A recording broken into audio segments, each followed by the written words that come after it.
Y bueno, para los micrófonos del 88.9 me da mucho gusto, de veras me da mucho gusto platicar con alguien que se ha formado en el Partido Revolucionario Institucional, ha sido senador, ha sido diputado, coordinador de los diputados priistas, fue precandidato a la presidencia, usted se acordará, en 1999, y estuvo en tierras veracruzanas, en la capital del estado, don Humberto Roque Villanueva, que por cierto ha estado haciendo una gira intensa en varios estados de la República Mexicana, ya ha estado en Puebla, ayer estuvo en Jalapa presentando su libro Perfiles del México Institucional. Don Humberto Roque, gracias por aceptar esta llamada, muy buenas tardes. Buenas tardes y agradecido como siempre. Este libro, entiendo, don Humberto, habla del Partido Revolucionario Institucional en varias de sus etapas hasta llegar a Adolfo López Mateos. Es correcto, iniciamos, aunque no era exactamente la intención, pero bueno, nadie puede quitarle ni regatearle el mérito a Plutarco Elías Calles de la formación de dos grandes instituciones que han sido claves en el desarrollo económico y político. Por supuesto el PNR, aunque yo me concreto más o me dirijo más al análisis de la formación del Banco de México, que sin el cual realmente no entenderíamos este país, y desde luego en ningún país del mundo se pueden dar el lujo de no tener una banca central, que afortunadamente en México está muy bien organizada. Así es, don Humberto. Sin embargo, en este libro no menciona usted a don Gustavo Díaz Ordaz. Bueno, es buena su observación, no cabe duda de que siempre hay una mente inteligente que encuentra estos detalles importantes en la formación histórica, en este caso de este opúsculo. No, nunca pretendí abarcar a todos los regímenes posrevolucionarios, Sí. Entendí que la idea era encontrar los creadores de las grandes instituciones. Y yo siento que esa etapa se agota con Adolfo López Mateos. Nada más ponernos a pensar en don Adolfo y el plan de 11 años, el privilegio de tener a Torres Bodet como secretario de Educación, haber creado lo que ahora todos presumimos que es una gran industria automotriz, pero realmente el que la crea es don Adolfo López Mateos a través de su decreto de integración de la industria automotriz. Entonces, creo yo que posteriormente hubo algunas otras instituciones, pero ninguna del nivel que se tuvo en la etapa que va de don Plutarco Elías Calles a López Mateos. Ahora, en este libro, Perfiles del México Institucional, que por cierto lo están manejando, don Humberto, como una herramienta que permite prever y corregir el rumbo de los partidos políticos, usted menciona a un centenar de hombres, ¿no?, que transformaron Sí, al país. Es correcto. Y obviamente en distintos ámbitos como en la ciencia, la economía, el arte, la educación, la antropología y desde luego la política que usted conoce perfectamente, don Humberto. ¿Cómo ve usted al PRI del 2014, al PRI de los primeros años? Bueno, mire, indiscutiblemente hemos tenido que evolucionar de un partido casi único a un partido hegemónico, ahora a un partido competitivo y afortunadamente en este caso un partido mayoritario y que tiene la joya de la corona, que es la presidencia de la República. Este proceso evolutivo pues no ha sido gratis, ha tenido tropiezos, ha tenido derrotas, pero ha tenido también maduración y por supuesto ha tenido consolidación de algunas cosas. De tal suerte que yo veo al PRI del 2014 con un muy buen presidente de partido que es César Camacho, y otra vez con esto que a los priistas, la verdad hay que reconocerlo, nos es fundamental, que es la figura de un presidente de la República. Y en el caso de Enrique Peña Nieto estamos hablando de un político hábil y de un hombre que está intentando transformar las realidades del país y que creo que vale la pena acompañarlo en ese trance. Don Humberto Roque Villanueva, usted hemos vivido todos las reformas estructurales, ¿no?, en sus contenidos, la reforma fiscal que ha sido tan comentada, don Humberto. Es correcto, sí. Y bueno, usted vivió un capítulo importante, ¿no?, en 1995, en donde se hablaba también de una reforma fiscal y del IVA y de la famosísima Roque Señal también, ¿no? Es cierto. Por cierto, le he comentado aquí a algunos distinguidos analistas veracruzanos que muy próximamente, probablemente a fines de mayo, esté editado un largo ensayo o un pequeño libro, como se quiera ver, con el relato y la crónica de lo que fue la crisis del 94-95, sí, en la que incluso abordo el tema de la Roque Señal y por supuesto del IVA. Le subtitulo a esta obra Mitos y Realidades, porque hay muchas cosas que ignora la opinión pública mexicana, aún la supuestamente bien informada, que es la academia y los grupos de profesionales, pero hubo cosas que creo yo pude detectar, encontrar, y como fui testigo, bueno, pues tengo el privilegio del mirador de la realidad. Sí. Ya tendré la oportunidad de hacerle llegar este ensayo, Muchas gracias. publicará a finales de mayo. Pero, dada su pregunta, lo del 95 no fue una reforma fiscal. Sirvió más que una reforma fiscal porque incrementa el IVA del 10 al 15%, sí, le dio municiones fiscales al país por muchos años. Y aquella cuestión de que había sido un acto arbitrario del PRI y una actitud casi hostil a la población, pues en los hechos se demostró que no hay partido político que quisiera reducir el IVA. Al contrario, en una gestión federal de carácter panista se subió del 15 al 16. Sí. Y el PRI no tiene mayorías en las cámaras desde 1997. Sí, cierto. Entonces la pregunta que surge es ¿por qué nadie hizo partido? Entonces ahí es donde se empiezan a caer parte de los mitos. Efectivamente, don Humberto, y sí la ha perseguido, ¿no?, a lo largo de los años esa anécdota de la Roque Señal, ¿no? Sin duda, y usted va a ver algo muy interesante en la explicación Sí. que yo doy, que por supuesto, y lo he dicho siempre, no solamente es mi verdad, es la verdad, claro.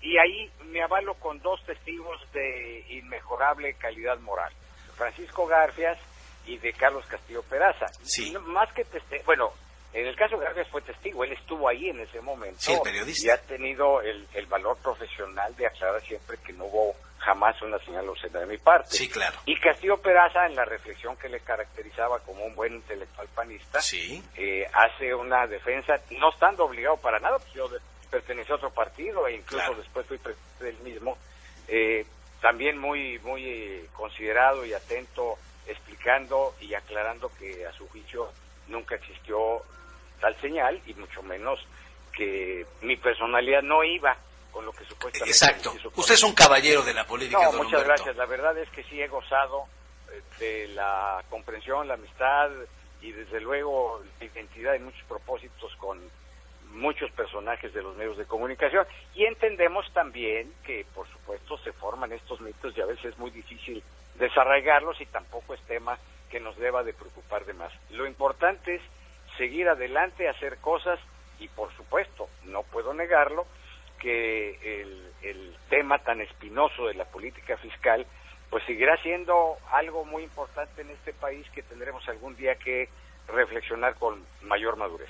Don Humberto Roque Villanueva, y ya para cerrar esta entrevista a la cual le agradezco muchísimo, don Humberto Roque, digamos que las reformas estructurales se está llevando a cabo para un nuevo desarrollo en este país. Muchos dicen que la reforma fiscal pudiera haber sido una miscelánea fiscal. ¿Cuál es su opinión?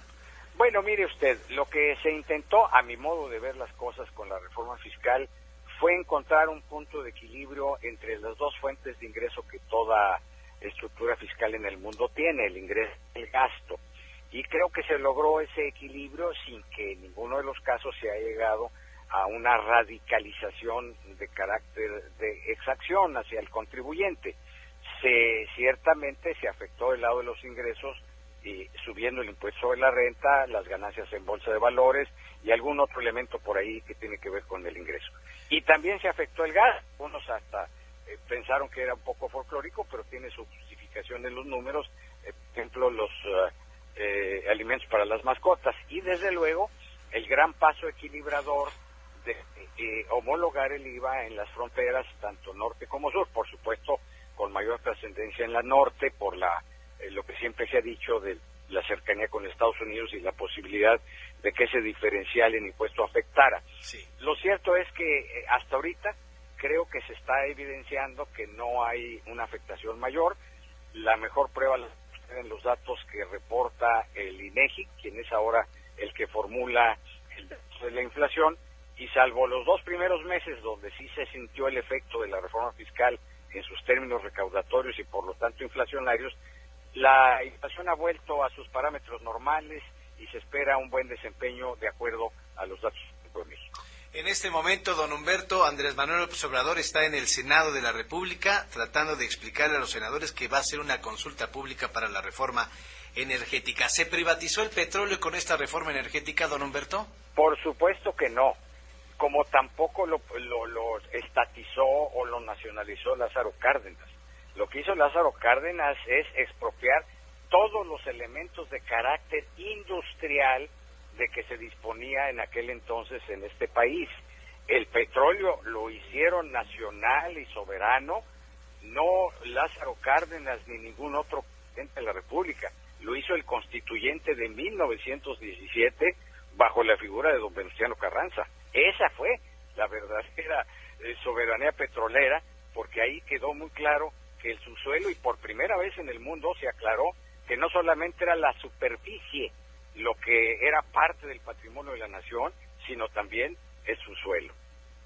Y eso no se ha tocado, por supuesto, exacto, con Enrique Peña para nada. Así es. Don Humberto Roque, ¿la reforma educativa dará mejor calidad para los estudiantes o es un duro golpe para el sindicato? ¿Cómo ve esta reforma educativa que aquí en Veracruz ha hecho mucho ruido? Lo sé, y en otros estados también.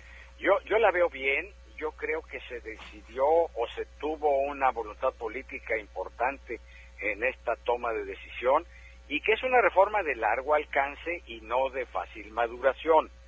Si hay algún tema que requiere años y procesos de maduración importantes, pues es el tema educativo.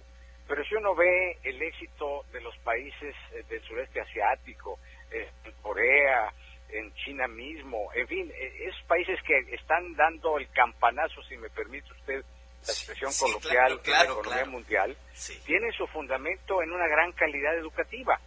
Y México tenía que empezar a recorrer ese camino una vez resueltos los temas cuantitativos. Usted lo sabe muy bien, que incluso hay lugares donde ya hay menos primarias porque la población mexicana no tiene el mismo nivel ni la misma pirámide de carácter poblacional.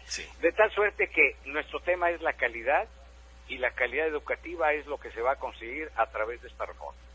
Don Humberto Roque Villanueva, siempre ha sido y siempre será un placer escucharlo y que haya usted accedido a platicar para el auditorio del 88.9 en Uninoticias. Le mando un abrazo y ojalá esté pronto por tierras veracruzanas. Muchísimas gracias. La verdad se siente uno aquí muy confortable y muy adecuadamente tratado. Así es que yo le agradezco mucho la gentileza suya. Y arriba Coahuila. Gracias, Gracias. Hasta luego. Humberto Roque Villanueva presentó ayer en la legislatura del Estado su libro Perfiles del México Institucional. Por supuesto estuvo Elizabeth Morales García en calidad de presidenta del PRI, el presentador Humberto Roque Villanueva y Jacobo Domínguez Godínez, todavía consejero del Instituto Electoral Veracruzano, que presentó este libro, Claudia.